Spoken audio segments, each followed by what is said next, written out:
पेटतो, सूर्य मावळल्यावर अर्ध्या तासाने बंद होतो. अंदाजे 7ला. सूर्य उगल्यापासून 3 तास अंदाजे 10 वाजेपर्यंत हा अग्नी नुसता धगधगत असतो. जे टाकू ते स्वाहा. बघा आपल्या जुन्या लोकांची एक म्हण आहे, सकाळचं जेवण राजाचं, दुपारचं जेवण प्रजेचं आणि रात्रीचं जेवण भिकाऱ्याचं. हे गणित सगळ्यांनी उलटे केले म्हणून दुखणे आले, कुणालाच काय झालेलं नाही. सकाळी राजाचं, पण आमच्या गावच्या भाषेत कुत्रं माग लागलं असतं. कामावर जायचे, शाळेत जायचे, नवऱ्याला कामावर जायचे, पोरांना शाळेत जायचे, करतायत तरी खात नाहीत. मग भूक तर लागते. सूर्य उगल्यापासून 3 तास प्रत्येकाला भूक लागते.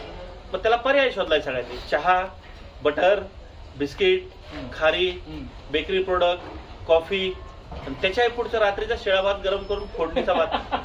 तर ह्या सगळ्या मी म्हणतो बेकार गोष्टी आहेत. सकाळी राजा कधी शिळपाका खातो का? हे बिस्किट म्हणजे 6 महिन्याचं शिळ आहे. गव्हाच्या पिठाचं बिस्किट बनलंय. घरात चपाती बनवताना गव्हाचं पीठ किती दिवस शिल्लक ठेवतो ताई आपण?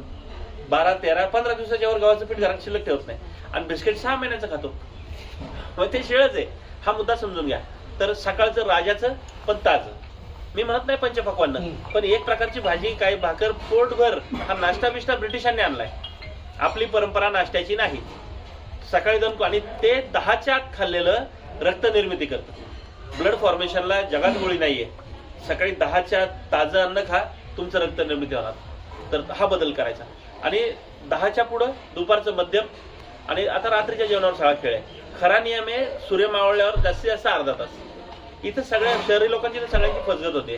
तर रात्री 9, 10, 11, 12, 1ला पण जेवणारी मंडळी आहेत. तर काहींचं म्हणणं आहे नाही, मला असे पण प्रश्न विचारतात, नाही माझा नवरा रात्री कामावरून 10ला घरी येतो, कसं काय तुम्ही सांगताय 7ला जेवायचं? त्याला माझं उत्तर आहे का, तुम्ही ज्या एरियात राहताय त्या एरियातलं चांगलं चालणारं हॉस्पिटलचा सर्वे घ्या.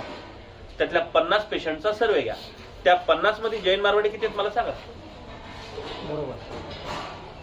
जैन मारवाडी किंवा गुजराती माणसं सूर्यास्तानंतर खातच नाहीत आणि डॉक्टरचं तोंडच पाहत नाही. तुमच्या ओळखीतलं कोणी मित्र परिवारामध्ये असेल जैन मारवाडी, मुद्दाम विचारा रात्री किती वाजता जेवता. मग त्या 50 पेशंटमध्ये ते 49 कोण आहेत? आपली आणि मुस्लिम समाजाचे आहेत. रात्री 12ला पण जेवायची माणसं.